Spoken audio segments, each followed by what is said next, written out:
welcome to a brand new David solo episode of the Burn Your Boats Wealth podcast. When we do these solo episodes, I think it's very important that we bring you something quick, relevant, snappy, and actionable. Something that you can take away in a short, bite-sized amount and say, that was very, very useful use of my time. And so today, I'm going to talk to you about how I learned to buy homes in the judicial foreclosure auctions. Some people might call it courthouse steps auctions. And the reason I bring it to you today is because I think right now, I haven't seen a point in time in about a decade where this strategy might actually start to give you benefits and returns that I haven't seen in a while. And let me tell you why. During the downturn, 2010 to, let's say, 2017, there were an absolute tsunami of foreclosures that the banks had executed over the years. However, since COVID, the counties have stopped doing foreclosures. They were stopping giving final judgments to banks. I personally, this is a bit of a conspiracy theory, but I personally believe that there was some governmental interference there in that most foreclosures that I would expect to see in a normal market were not making their way through at all. The courts were shut down in jurisdictions all over the country. And so here we are in 2025. Quite frankly, folks, there's about 5 years of foreclosures that haven't showed up. Now, there's a number of reasons why those foreclosures might not have shown up. My conspiracy theory is number one, that some way, somehow, the banks and the government have worked hand in hand to ensure that people were given loan modifications, or that, the can was kicked down the road to avoid large scale foreclosures. Maybe it just wasn't a good look during the COVID pandemic. And I agree with that. But the COVID pandemic pretty much ended 2.5 years ago. And yet still we see on for me, a daily basis within the foreclosure markets, homes that are scheduled to be sold in the foreclosures get cancelled. And what that does when it happens for a year, or when it happens for 2 years, or when it happens for 3 years in this case, is all the participants that would naturally have gone in and looked at the foreclosure auctions potentially to buy some heavily discounted homes.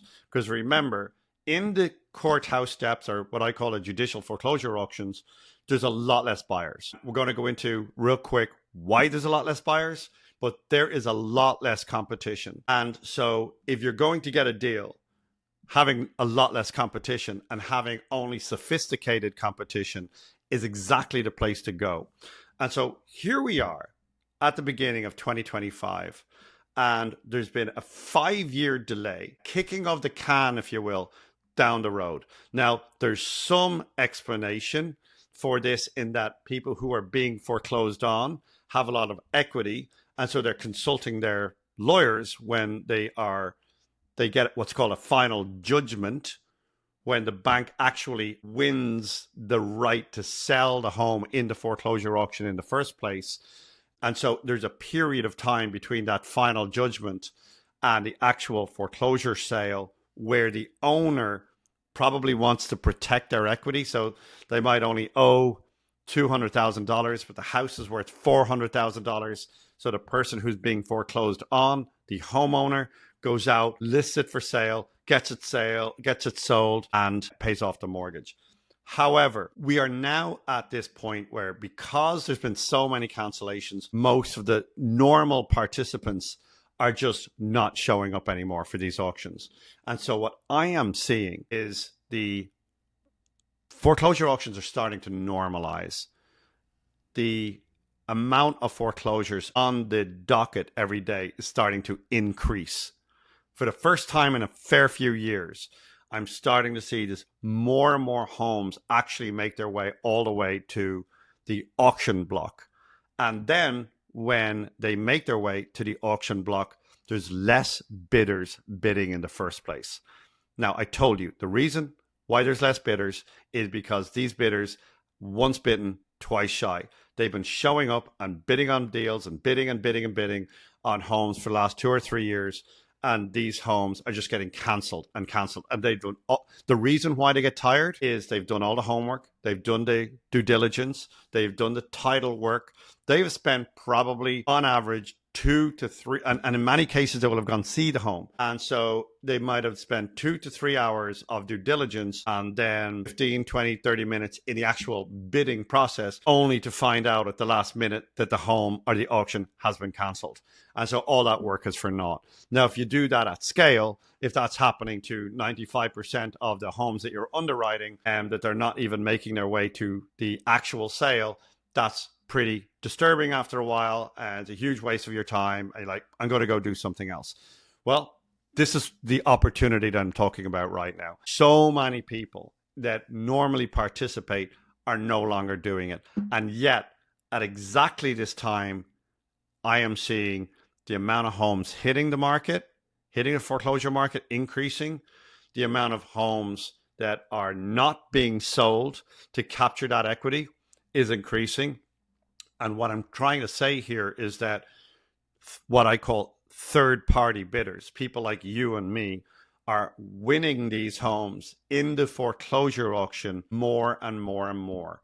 And so for the first time in a number of years, I think from an acquisition strategy that foreclosures are starting to become interesting again, even for me. And so let's talk about real quick what a foreclosure auction is. Somebody takes a mortgage out on a home. They do not pay the mortgage. After 90 days, that person will be served with a notice of intent to file legal action. It's called a lis pendens in Pinellas County and in Florida. That is a lis pendens auction. You can see that in your county's public records. Simply go to your county, go to the public records, and find all of the lis pendens that have been filed on any given day, yesterday, the day before, and you will see all of the people who are potentially going to be foreclosed on. That is a great place. If you can find out how to reach out to those people and talk to them before they get foreclosed on, that is a great source of leads, first and foremost. Many of those people will either catch up with their payments, they will consult a lawyer and file for bankruptcy, or they will go all the way to a foreclosure auction.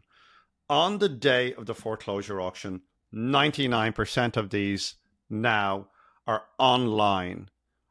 In Florida and Colorado and many other states, the online portal is a portal called Real Foreclose. And Real Foreclose is the online portal for your local county, because it's county by county. If you're in LA County or San Francisco County or Cobb County or Clark County, or in my case, Pinellas County or Hillsborough County, every single county has its own foreclosure market. Now, you go on, you have to pay usually, you have to put a deposit for 5% of what your potential bid would be. So if you want bidding power, if you will, of $100,000, you're going to have to put $5,000 in your deposit account. 200, 10,000, 300, 15,000. You get what I'm saying. So if you want to go bid on a home for 400,000, you're going to need to put $20,000 in and file that with your county clerk, right? Within your account on Real Foreclose. Now you're in business. Now you got a count. Now you can see on the calendar what's coming up tomorrow, what's sold today, what sold yesterday, who bought it, who didn't, who bid on it. And you can see what is happening yesterday, the day before, and tomorrow and the day after. And so obviously, if you want to be in the business, you're going to probably look about 2 to 3 weeks ahead of schedule and see what homes are on the market for foreclosure. Generally, you'll identify the type of homes that you want. So in a particular neighborhood, a particular home type, you want, 2,000 square foot homes or 1,000 square foot homes. You want to make sure that you identify the locations and say, okay, I like these 5 homes. There might be 40 coming online in the next 2 weeks, but you like these 5. Now, here's the important part about this. You are not going to get a clear title to this home, right? Bidding in the foreclosure auction is not the same as buying through the MLS. It's not the same as buying from an individual. What you are bidding on is you're bidding on that first position lien that the bank has. And you better make sure that you're bidding on the first position lien, because there are a number of other things that are sold on a foreclosure auction. Usually, I see HOAs that haven't been paid. They get a judgment, say for $20,000 against a homeowner, and you can bid to get the title of that home for that $20,000. But you're getting the title along with, because a homeowners association lien is further down what we call the lien stack. So you've got to have the bank is in the first position. Any HELOCs or anything like that are going to be in the second position. Then you've got a HOA. You might have some builder liens. So when you're bidding on the first position, so you're bidding on a home that's being sold because it's being foreclosed by a bank in a first position lien, all other subsequent liens get wiped out. And that's important to understand, that you are bidding only on that bank's first position lien. That's the number one. That's the first, second, and third rule of auction purchasing, is make sure that you're bidding on that bank lien, and not that you're bidding on a contractor lien, or not that you're bidding on a HOA lien or any others. So once you identify those 5 homes, then if you are beginning this for the first time, have a title company look at these titles in advance. Just make sure that you're bidding on the right lien. Make sure there's nothing funky in the chain of title. Make sure that there's nothing you don't know. There could be utilities that are owed on the property, and there could be, the big hairy scary one is what doesn't get wiped out are IRS liens. Code enforcement does not get wiped out. IRS liens do not get wiped out. Utility liens do not get wiped out. So everything else gets wiped out except for you know who, Uncle Sam and your local government. So you still have to deal with these people, even if you buy a foreclosure auction. However, I bought hundreds of these, and it is exceptionally rare to have, it's very, very rare to have an IRS lien on the home. And I'll go into what that is if anyone wants to reach out and talk to me, but it's exceptionally rare. And so you identify the 5 homes that you want to bid on. Just have a title company or somebody who, a real estate lawyer, just quickly check, make sure that they're the first position liens that you're bidding on. And from there, just also know that the 5 homes that you've chosen in this case, you're not getting inside to see them. So people always ask me, David, how the hell do you buy homes that you've never seen? Very simply, I assume that every single thing about the home needs to be replaced. So in my underwriting, I start backwards. What is this home worth? Beautifully fixed up in the real world, right? Let's say it's $500,000. Like, okay, that's what it's worth. I go backwards from there. Well, I'm going to need $123,000 to do the kitchens, floors, doors, bathrooms, baseboards, backyard, front yard, that massive tree in the yard, change out the front and back doors, the electrical, the HVAC, the roof. I'm allowing for absolutely everything to be replaced. I'm assuming I've got to do everything. So I make no rosy assumptions. So once I do that, I know the number. And then I take all my other costs, like if I renovate it, so I've got my renovation costs, if I want to sell it, or I want to refinance, what's my refinance cost, or what's my sales cost, what's my profit, what do I want to make from this? And then I'll get to my actual number. So it could be a $400,000 home, all fixed up and beautiful, and I might be bidding $200,000 maximum on it. And so when I do this, I am now bidding assuming the worst case scenario. Okay. And so I get in on the final day and I have all my underwriting done. I've driven by the home just to make sure it's there. Make sure the house is there. I've seen people over the years bid on foreclosure homes that have been knocked down. They've bid on second position liens. Don't be that person. Do a drive-by. If you're planning on bidding on a home, you better do a drive-by, because if you are the winner, and I hate the word winner because you're not the winner. You paid more than everybody else. So if you're the person who paid more than everybody else because it's an auction, then you are given the opportunity to buy that home. And so this usually happens at 10 or 11 o'clock in the morning. That $20,000 that we talked about on this $1,000 home, they're taking 5% of your bid right away. So that's gone. That's left your bank account. You're in this deal, if you like it or not. Instantaneously, the moment you're the high bidder, that money's gone from your bank account. Then you typically have until 4 p.m. that day to fund the rest of it. So if this is a $400,000 bid, you paid $20,000 at 11. Well, guess what? You've got 4 hours to pay $380,000 to the foreclosure account to cover the cost of the bid that you just made. If you do not fund your account by 5 p.m. that day or 4 p.m. that day, you lose your $20,000. Capiche? So this is not a game for people who are wishy-washy. You are not dealing with a realtor. You are not dealing with a title company. There is nobody here to protect you, right? Except you.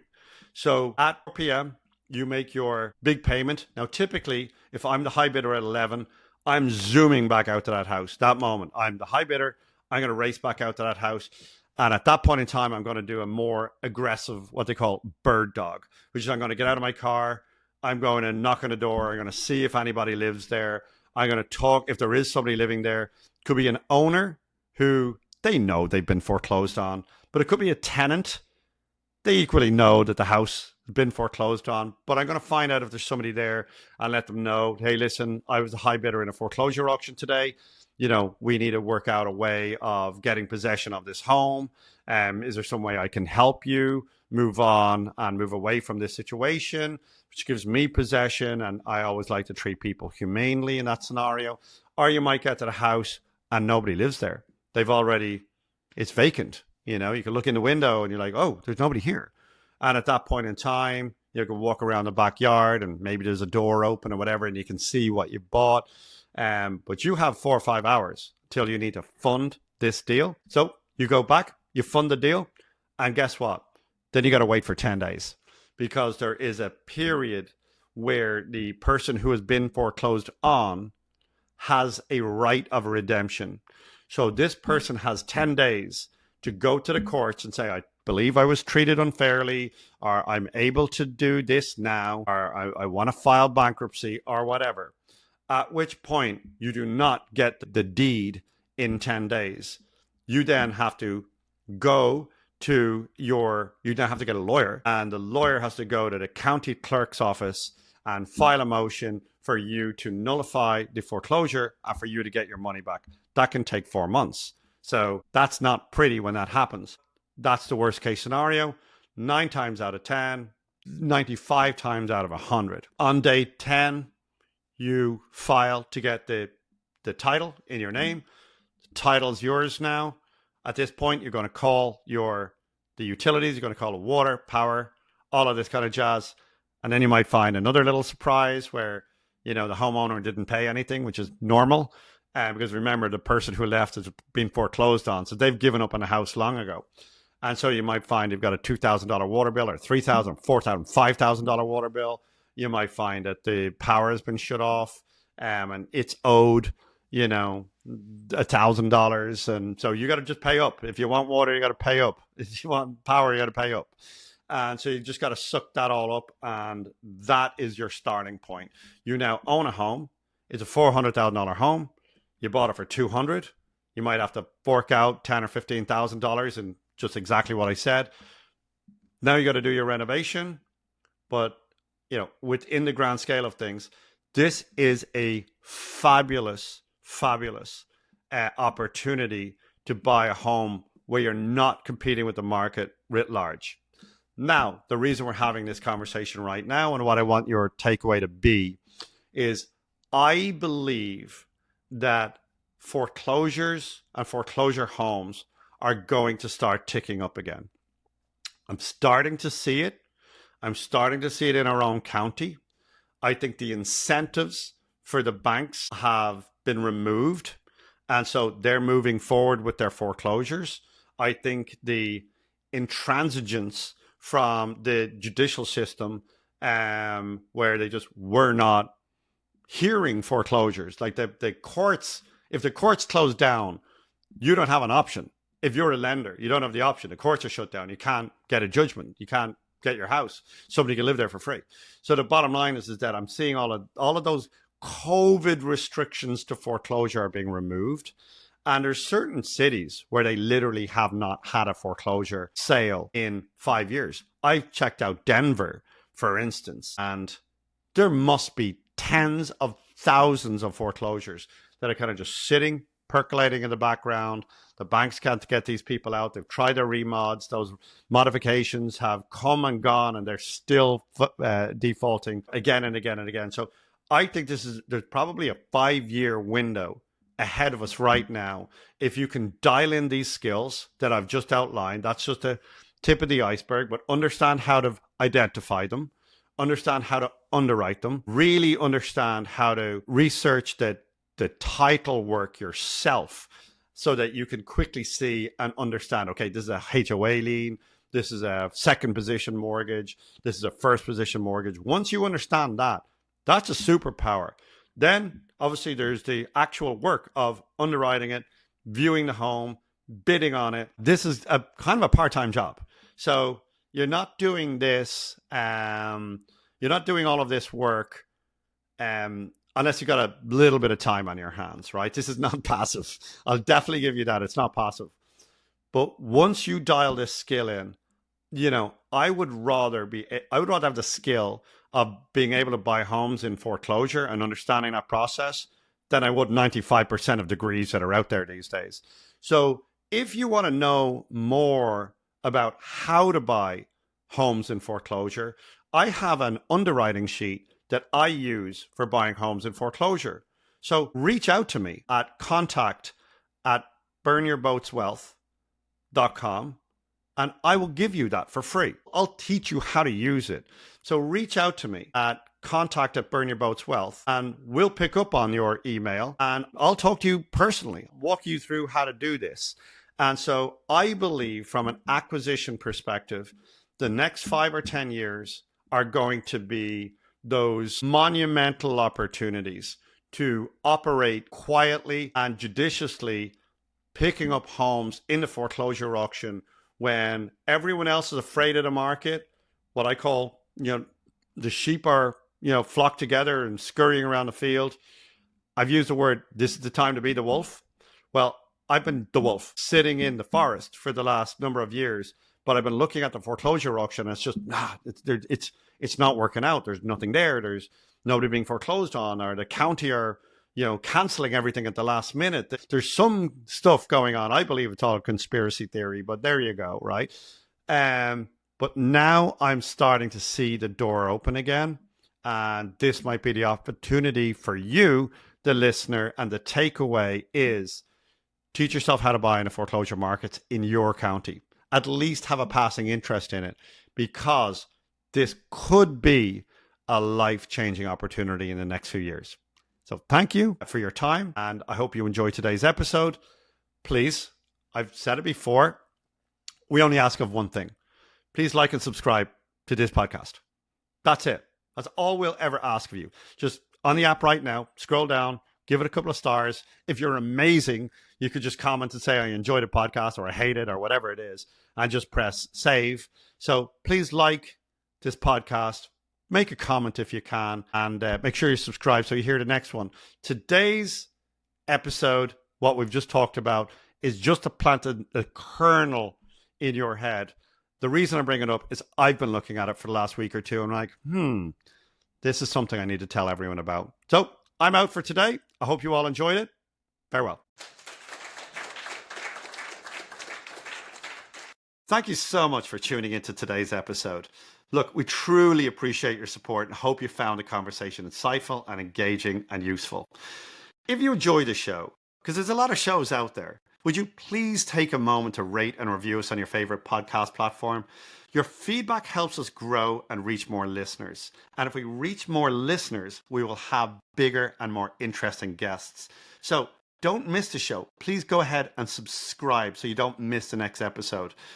We hope you enjoyed today's show. Thank you so much.